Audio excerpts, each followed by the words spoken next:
Hello everyone आपण समस्त को स्वागत आपण मान प्रिय यूट्यूब चैनल को देखंतु आज मुख्यमंत्री निजे बजेट उपस्थापन करछन्ते। देखंतु नुआ सरकार बीजेपी सरकार देखंतु ओडिशा रे प्रथम थर पय देखंतु बजेट आनिछन्ते।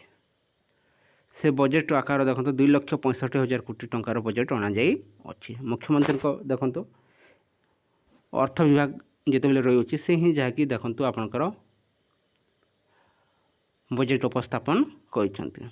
आशा करा जाउछि जो बजेट अना जाउछि ए बजेट रे देखंतु समस्तक पय खुशी खबर आसीबो बोली समस्त आशावादी होई रहिछन्ते। किंतु प्रकृत रे अंगनवाड़ी कर्मी, सहायिकांकर दरमा, आशा कर्मी, सीआरपीएमबी के गाँ साथी, प्राणी मित्र, कृषि मित्र जाकि कॉन्ट्रैक्चुअल भाव में जो मैंने कार्यरत प्रकृत में ये बजेट कौन सब रही डिटेल्स आपण जानवा को पाइबे एवं सरकार को जो दाबी जन आसुले प्रकृत में ताकू शुणी देखु ये बजेट अणा जाए समस्त मंगल हेब कि संपूर्ण आसतु ताकू नहीं आलोचना करवा। ता सहित अंगनवाड़ी कर्मी दरमा जो वृद्धि हो सारी, आशा कर्मी दरमा प्रकृत में केवे वृद्धि हे केवे उठा देखो केन्द्रीय मान्यता पाइबे संपूर्ण तथ्य भिडियो जानवा को पाइबे।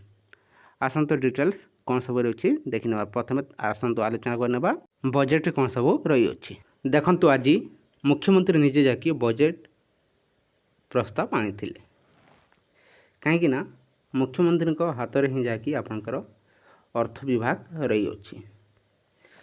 प्रथम अपडेट देखंतु जहाँकि रही समुदाय 2,65,000 कोटी टंकार देखंतु बजेट अना जाई अच्छी। श्री मंदिर पर देखंतु 500 कोटी कर्पस पांठी, समृद्ध कृषक योजना देखो 5,000 कोटी। 2023-24 तुलन में देखो बजेट परिमाण देखो 15% अधिक अना जाए। कृषि बजेट परिमाण देखो 33.919 कोटी देखो कृषि बजेट अना जाए। देखो क्विंटाल 3100 टंकार धान किण। श्री अन्न अभियान योजना देखो 649 कोटी। सीएम किसान योजना देखो 1935 कोटी टंका अना जाए। ता सहित देखो रही अच्छी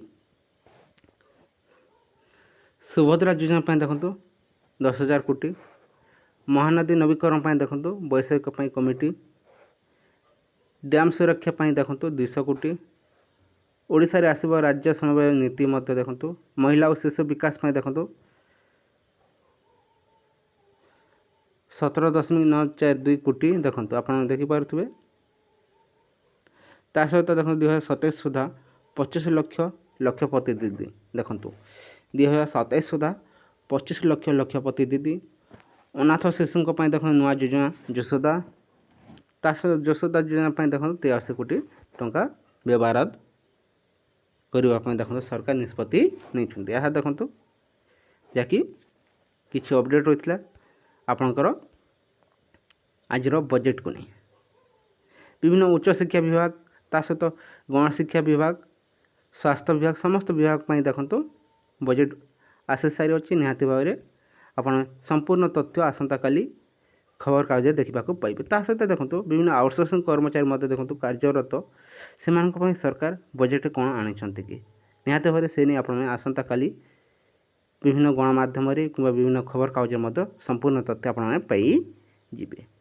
आशा करा जाउछि अंगनवाड़ी कर्मी दरमा पुणी देखो वृद्धि होगा जाऊँगी जहाँकि 12,000 टंका एवं सहायिका दरमा 8,000 टंका होगा जाऊँगी। ता सहित विभिन्न आउटसोर्सिंग कर्मचारी गाँ साथी, ईसी मेम्बर, प्राणी मित्र, कृषि मित्र, ता सहित विभिन्न आउटसोर्सिंग कर्मचारी जहाँकि जल संपद विभाग कि इलेक्ट्रिक विभाग में आप देखिथे समस्त आशावादी रही है निहाती भाव सरकार बहुत शीघ्र समस्त खुशी खबर आनिबे बोली। किंतु आज बजेट देखु किछि खुशी खबर आसी देखु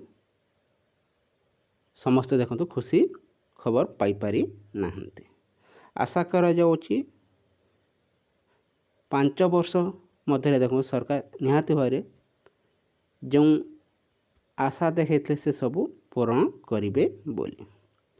देखंतु मिशन शक्ति को सुदृढ़ करने सरकार निष्पत्ति नहीं जहाँकि महिला और शिशु कल्याण विभाग मंत्री ଘୋଷଣା ମଧ୍ୟ କରିସାରିଛନ୍ତି। କିନ୍ତୁ ଏପର୍ଯ୍ୟନ୍ତ ଦେଖନ୍ତୁ CRP MBK ବ୍ୟାଙ୍କ ମିତ୍ର ତା ସହିତ AC ମେମ୍ବରକୁ ନେଇ କୌଣସି ଦେଖନ୍ତୁ ଖୁସି ଖବର ଅଣାଯାଇ ନାହିଁ। ତା ସହିତ ଦେଖନ୍ତୁ ଆଶା କର୍ମୀଙ୍କ ପାଇଁ କେନ୍ଦ୍ରୀୟ ହାରରେ ଦରମା ସହିତ ଦେଖନ୍ତୁ କେନ୍ଦ୍ରୀୟ ମାନ୍ୟତା କେବେ ମିଳିବ।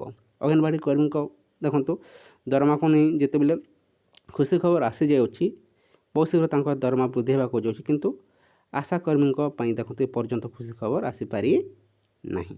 କିନ୍ତୁ ଆଶା କରାଯାଉଛି ବହୁତ ଶୀଘ୍ର ସରକାର ସେ ନେଇ ନିଷ୍ପତ୍ତି ନେବେ ବୋଲି। ତା ସହିତ ଗାଁ ସାଥୀ, ପ୍ରାଣୀ ମିତ୍ର, କୃଷି ମିତ୍ର ଏବଂ ବିଭିନ୍ନ ଆଉଟସୋର୍ସିଂ କର୍ମଚାରୀ, କଣ୍ଟ୍ରାକ୍ଚୁଆଲ କର୍ମଚାରୀ ସମସ୍ତଙ୍କ ପାଇଁ ନିହାତି ଭାବରେ ସରକାର ଯଥାଶୀଘ୍ର ବଡ଼ ନିଷ୍ପତ୍ତି ନେବେ ବୋଲି ଆଶା କରାଯାଉଛି। ଅଙ୍ଗନବାଡ଼ି କର୍ମୀଙ୍କ ଦରମା ବହୁତ ଶୀଘ୍ର ବୃଦ୍ଧି ହେବାକୁ ଯାଉଛି। ସେ ନେଇ ଦେଖନ୍ତୁ ଅଫିସିଆଲ ଲେଟର ମଧ୍ୟ ହୋଇସାରିଅଛି। ଅପେକ୍ଷା କରନ୍ତୁ, ନିଶ୍ଚୟ ସମସ୍ତଙ୍କ ପାଇଁ ଖୁସି ଖବର ଆସିଯିବ। ତା ସହିତ ଦେଖନ୍ତୁ ଅଳ୍ପ ଦିନ ମଧ୍ୟରେ ଦେଖନ୍ତୁ ଅଙ୍ଗନବାଡ଼ି କର୍ମୀ ପୁଣି ଥରେ ଦେଖନ୍ତୁ ଯେଉଁ 12,000 ଟଙ୍କା ଏବଂ 8,000 ଟଙ୍କାରେ ସନ୍ତୁଷ୍ଟ ନ ହୋଇ ଦେଖନ୍ତୁ ପୁଣି ଆନ୍ଦୋଳନ କରିବା ପାଇଁ ଦେଖନ୍ତୁ ନିଷ୍ପତ୍ତି ନେଇଛନ୍ତି। 9ରୁ ଆନ୍ଦୋଳନ କରିବା ଦେଖନ୍ତୁ ନିଖିଲ ଓଡ଼ିଶା ଅଙ୍ଗନବାଡ଼ି କର୍ମୀ ସଂଘ। ବର୍ତ୍ତମାନର ଦରଦାମରେ ଦେଖନ୍ତୁ 12,000 ଟଙ୍କାରେ ଚଳିବା ବହୁତ କଷ୍ଟ। ସେଥିପାଇଁ ଦେଖନ୍ତୁ ସରକାରୀ ମାନ୍ୟତା ସହିତ ଦେଖନ୍ତୁ ଦରମା ବୃଦ୍ଧି ନେଇ ଦେଖନ୍ତୁ ପୁଣି ଥରେ ଆନ୍ଦୋଳନକୁ ଓହ୍ଲାଇବା ପାଇଁ ଦେଖନ୍ତୁ ଅଙ୍ଗନବାଡ଼ି କର୍ମୀ ନିଷ୍ପତ୍ତି ନେଇଛନ୍ତି। ଆଶା କରାଯାଉଛି ନିହାତି ଭାବରେ ସମସ୍ତଙ୍କ ପାଇଁ ବହୁତ ଶୀଘ୍ର ସରକାର ଖୁସି ଖବର ଆଣିବେ ବୋଲି। ଆଜିର ବଜେଟ୍ କିଛି ମାତ୍ରାରେ ଦେଖନ୍ତୁ ଖୁସି ମଧ୍ୟ ରହିଛି, କିଛି ମାତ୍ରାରେ ଦେଖନ୍ତୁ ଦୁଃଖ ମଧ୍ୟ ରହିଛି।